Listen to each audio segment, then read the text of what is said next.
അസ്സലാമു അലൈക്കും ഫ്രണ്ട്സ്. ഇന്നത്തെ വീഡിയോയിൽ തഹജ്ജുദ് തൊട്ടുള്ള രാവിലത്തെ കുറച്ച് മൊമെൻറ്റ്സാണ് കാണിക്കുന്നത്. പിന്നെ തഹജ്ജുദ് നിസ്കാരത്തെക്കുറിച്ചും സൂറത്തുൽ ഫാത്തിഹയെക്കുറിച്ചും കുറച്ച് കാര്യങ്ങൾ ഞാൻ ഈ വീഡിയോയിൽ കൂടി ഷെയർ ചെയ്യുന്നുണ്ട്. തഹജ്ജുദ് നിസ്കാരം 2, 4, 6, 8 അങ്ങനെ ഈവൻ നമ്പേഴ്സിൻ്റെ ഓർഡറിലാണ് നിസ്കരിക്കാനുള്ളത്. മിനിമം 2 റക്അത്താണ് നമ്മൾ തഹജ്ജുദ് നിസ്കരിക്കാനുള്ളത്.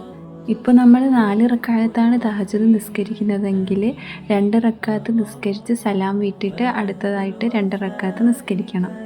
ഏറ്റവും നല്ലത് തഹജ്ജുദ് നിസ്കരിച്ച ശേഷം വിത്ർ നിസ്കാരം കൂടെ നിസ്കരിക്കുന്നതാണ്. വിത്ർ നിസ്കാരം 1, 3, 5 അങ്ങനെ ഓഡ് നമ്പേഴ്സിൻ്റെ ഓർഡറിലാണ് നിസ്കരിക്കാനുള്ളത്. 1 റക്അത്താണ് വിത്ർ നിസ്കാരത്തിൻ്റെ മിനിമം. ഇപ്പോൾ നമ്മൾ തഹജ്ജുദ് നിസ്കരിച്ചൊക്കെ തുടങ്ങുന്ന സമയമാണെങ്കിൽ 2 റക്അത്ത് തഹജ്ജുദ് നിസ്കരിച്ച് പിന്നെ 1 റക്അത്ത് വിത്ർ നിസ്കരിക്കണം. പിന്നെ പതിയെ നമ്മൾ റക്അത്തുകൾ കൂട്ടണം. നബി സല്ലല്ലാഹു അലൈഹി വസല്ലം 8 റക്അത്ത് തഹജ്ജുദ് നിസ്കരിച്ച് പിന്നെ 3 റക്അത്ത് വിത്ർ നിസ്കരിക്കും. അങ്ങനെ 11 റക്അത്താണ് നബി സല്ലല്ലാഹു അലൈഹി വസല്ലം നിസ്കരിച്ചിരുന്നത്. ഇത് സ്വഹീഹ് ബുഖാരിയിലെ ഹദീസ് 1147 പറയുന്നുണ്ട്. നബി സല്ലല്ലാഹു അലൈഹി വസല്ലം തഹജ്ജുദ് നിസ്കാരത്തിൽ ഒരു പ്രത്യേക ദുആ ഓതാറുണ്ടായിരുന്നു. ആ ദുആ ഞാൻ നിങ്ങൾക്ക് പറഞ്ഞു തരാം.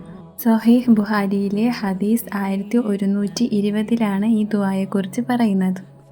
അല്ലാഹുമ്മ ലക്കൽ ഹംദു അൻത ഖയ്യിമുസ് സമാവാതി വൽ അർളി വമൻ ഫീഹിന്ന വലക്കൽ ഹംദു അൻത നൂറുസ് സമാവാതി വൽ അർളി വലക്കൽ ഹംദു അൻത റബ്ബുസ് സമാവാതി വൽ അർളി വമൻ ഫീഹിന്ന വലക്കൽ ഹംദു അൻതൽ ഹഖു വവഅദുകൽ ഹഖു വഖൗലുകൽ ഹഖു വലക്കൽ ഹംദു അൻതൽ മുൽക്കു വലക്കൽ ഹംദു അൻതൽ അവ്വലു വലക്കൽ ഹംദു അൻതൽ ആഖിറു വലക്കൽ ഹംദു അൻതൽ ദ്വാഹിറു വലക്കൽ ഹംദു അൻതൽ ബാത്തിനു.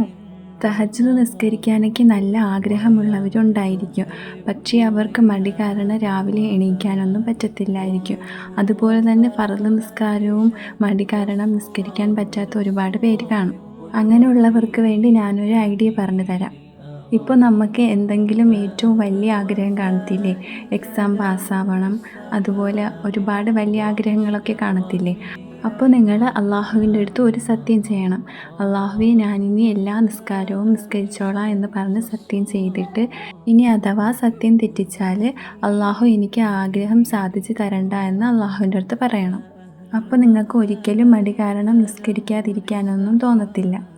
ഇനി ഞാൻ നിങ്ങൾക്ക് ഖുർആൻ ജേർണലിംഗ് തുടങ്ങുമ്പോൾ നമ്മൾ എന്തൊക്കെ തീരുമാനിക്കണം എന്നുള്ളതിനെക്കുറിച്ച് പറഞ്ഞു തരാം. ഒരു ഖുർആൻ ജേർണലിംഗ് തുടങ്ങുമ്പോഴത്തേക്കും നമ്മൾ ഫസ്റ്റ് എന്തൊക്കെ ചെയ്യണം എന്ന് തീരുമാനിക്കണം. ഉദാഹരണത്തിന് നമ്മൾ അതിൻ്റെ അർത്ഥം പഠിക്കണം, ആ ആയത്ത് കാണാതെ പഠിക്കണം, അല്ലെങ്കിൽ അതിൻ്റെ ഓരോ അറബിക് വേർഡ് വെച്ച് മീനിങ് പഠിക്കണം, അതിനെ പറ്റിയുള്ള ഹദീസുകൾ പഠിക്കണം. അങ്ങനെയൊക്കെ നമ്മൾ തീരുമാനം എടുക്കണം. ഇപ്പോൾ നമ്മൾ ചെറിയ സൂറത്തൊക്കെയാണ് ജേർണൽ ചെയ്യുന്നതെങ്കിൽ നമുക്ക് ഒരു ദിവസം കൊണ്ട് തന്നെ അത് ഫുള്ള് തീർക്കാൻ പറ്റും. ഇപ്പോൾ നമ്മൾ വലിയ സൂറത്തൊക്കെയാണ് ജേർണൽ ചെയ്യുന്നതെങ്കിൽ ഒരു ദിവസം നമ്മളെ കൊണ്ട് പറ്റുന്ന ആയത്തെടുത്ത് ജേർണൽ ചെയ്യണം. ഈ വീഡിയോയിൽ ഞാൻ സൂറത്തുൽ ഫാത്തിഹയെക്കുറിച്ചാണ് പറയാൻ പോകുന്നത്. അതിനു മുമ്പ് നമുക്ക് ഖുർആൻ്റെ ഹിസ്റ്ററി എന്താണെന്ന് നോക്കാം. 23 വർഷം കൊണ്ടാണ് ഖുർആൻ പൂർത്തീകരിക്കപ്പെട്ടത്. ആദ്യമായി ഇറക്കപ്പെട്ട സൂറത്താണ് ഇഖ്റ ബിസ്മി എന്ന് തുടങ്ങുന്ന സൂറത്തുൽ അലഖ്. ഇത് മക്കയിലാണ് അവതരിക്കപ്പെട്ടത്. അവസാനത്തെ സൂറത്ത് അൻ നസർ ആണെന്ന് ഒരുപാട് പണ്ഡിതന്മാർ അഭിപ്രായപ്പെടുന്നു. ആദ്യമായി ഇറക്കപ്പെട്ട സൂറത്ത് അലഖാണെങ്കിലും ഖുർആനിലെ ആദ്യത്തെ സൂറത്ത് എന്ന് പറയുന്നത് സൂറത്തുൽ ഫാത്തിഹയാണ്. ഖുർആനിലെ സൂറത്തുകളുടെ ക്രമം അള്ളാഹു ആണ് ജിബ്രീൽ അലൈഹിസ്സലാം വഴി നബി സല്ലല്ലാഹു അലൈഹി വസല്ലമയ്ക്ക് നിർദ്ദേശിച്ചു കൊടുത്തത്. നബി സല്ലല്ലാഹു അലൈഹി വസല്ലമയുടെ വഫാത്തിന് ശേഷം അബൂബക്കർ റളിയല്ലാഹു അൻഹു ഖലീഫ ആവുകയും യമാമ യുദ്ധം തുടങ്ങുകയും ആ യുദ്ധത്തിൽ ഒരുപാട് ഹാഫിളുകൾ മരണപ്പെടുകയും ചെയ്തു. അങ്ങനെ അബൂബക്കർ റളിയല്ലാഹു അൻഹു ഖുർആനെ മുസാഫായി ഒരുമിപ്പിക്കാൻ തീരുമാനിച്ചു. അങ്ങനെ നബി സല്ലല്ലാഹു അലൈഹി വസല്ലമയുടെ വഹി രേഖപ്പെടുത്തിയിരുന്ന ആളായ സെയ്ദ് ഇബ്നു സാബിത്ത് റളിയല്ലാഹു അൻഹുവിൻ്റെ സഹായത്തോടു കൂടി ഖുർആനെ മുസ്ഹഫ് ആക്കുകയും ചെയ്തു. ഇനി സൂറത്തുൽ ഫാത്തിഹയെക്കുറിച്ച് പറയാം. ഖുർആനിലെ ഏറ്റവും ആദ്യത്തെ സൂറത്താണ് അൽ ഫാത്തിഹ. അൽ ഫാത്തിഹയുടെ അർത്ഥം തുടക്കം, ആരംഭം എന്നൊക്കെയാണ്. മക്കയിൽ അവതരിക്കപ്പെട്ട ഈ സൂറത്തിന് 7 ആയത്തുകളാണ് ഉള്ളത്. ഇത് എല്ലാ നിസ്കാരത്തിലും നമ്മൾ റിപ്പീറ്റ് ചെയ്യുന്ന ആയത്തുകളാണ്. അതുകൊണ്ട് തന്നെ ഖുർആനിലെ ഏറ്റവും കൂടുതൽ ഓതപ്പെട്ട സൂറത്താണ് ഫാത്തിഹ. ഈ സൂറത്തിന് ഒരുപാട് പേരുകളിൽ അറിയപ്പെടുന്നുണ്ട്. ഉമ്മുൽ കിതാബ്, ഉമ്മുൽ ഖുർആൻ, അസ്സബുൽ മഥാനി, അൽഹംദ്, അഷ്ഷിഫ, അർ-റുഖ്യ എന്നൊക്കെ പേരിൽ അറിയപ്പെടുന്നുണ്ട്. ഇനി ഈ സൂറത്തിനെ കുറിച്ച് പറഞ്ഞിട്ടുള്ള ഏറ്റവും ഇമ്പോർട്ടൻ്റ് ആയിട്ടുള്ള ഒരു ഹദീസിനെ കുറിച്ച് പറയാം.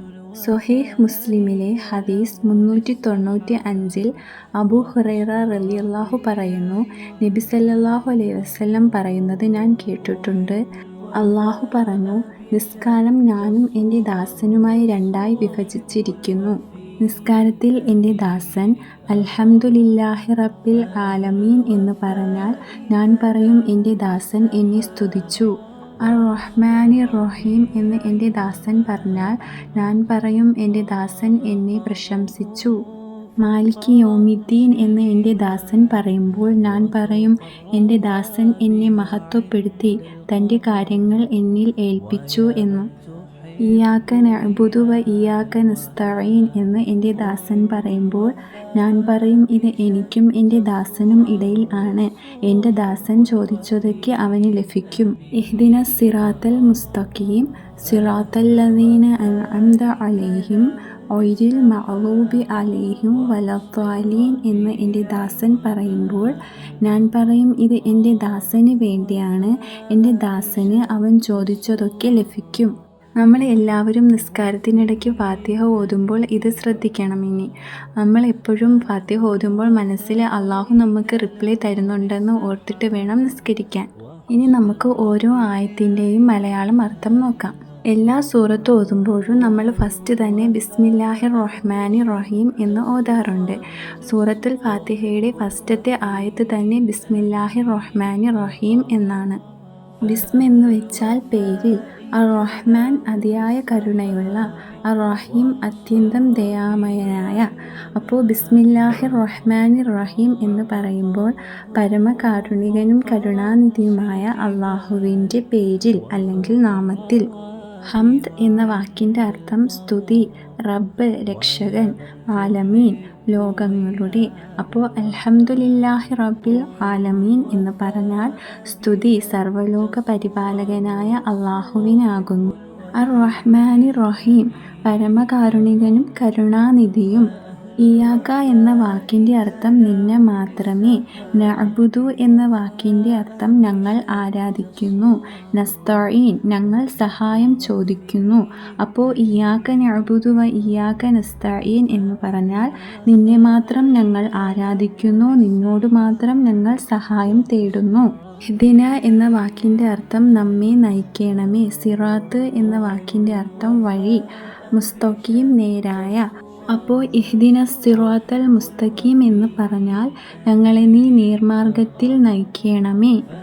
അല്ലദീന എന്ന വാക്കിൻ്റെ അർത്ഥം ആർക്കോ, അൻഅംത നീ അനുഗ്രഹം ചെയ്ത, അലൈഹിം അവർക്ക്, ഗൈരി അല്ല, മഗ്ളൂബി കോപം വരുത്തിയവരുടെ, ദ്വാലീൻ തെറ്റിപ്പോയവരുടെ, വല ഒട്ടും അല്ല.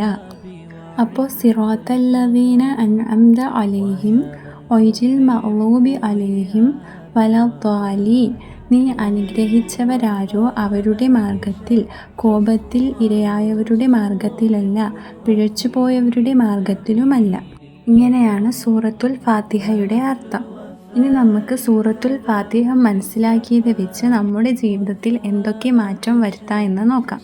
നമ്മുടെ ജീവിതത്തിൽ നടക്കുന്ന എല്ലാ കാര്യത്തിനും നമ്മൾ അള്ളാഹുവിനെ പ്രശംസിക്കുകയും അള്ളാഹുവിനോട് നന്ദി പറയുകയും ചെയ്യണം. അഹങ്കാരത്തിൽ നിന്നും തെറ്റായ വഴിയിൽ നിന്നും നമ്മൾ മാറി നിൽക്കുമെന്ന് തീരുമാനിക്കണം. അള്ളാഹുവിനെ അല്ലാതെ മറ്റാരെയും ആരാധിക്കില്ലെന്നും അള്ളാഹു അല്ലാതെ മറ്റാരിൽ നിന്നും സഹായം തേടുകയില്ലെന്നും തീരുമാനിക്കണം. എന്ന് വെച്ചാൽ അള്ളാഹു സൃഷ്ടിച്ച ഒരു സൃഷ്ടിയുടെ അടുത്ത് നിന്നും നമ്മൾ അസുഖങ്ങൾ മാറ്റിത്തരാൻ വേണ്ടിയിട്ടോ നമ്മുടെ ആഗ്രഹങ്ങൾ സാധിച്ചു തരാൻ വേണ്ടിയിട്ടോ നമ്മുടെ വിഷമങ്ങൾ മാറ്റിത്തരാൻ വേണ്ടിയിട്ടോ പ്രാർത്ഥിക്കരുത്. അത് ശിർക്കാണ്. നമുക്ക് അള്ളാഹു തന്ന അനുഗ്രഹങ്ങളിൽ നമ്മൾ എപ്പോഴും നന്ദി കാണിക്കുകയും നമ്മൾ ചെയ്യുന്ന എല്ലാ പ്രവർത്തികൾക്കും അള്ളാഹുവിനോട് കണക്ക് പറയുമെന്ന ബോധത്തോടു കൂടി നമ്മൾ ജീവിക്കുമെന്നും തീരുമാനിക്കണം. ഇത്രയേ ഉള്ളൂ ഇന്നത്തെ video. Thank you for watching.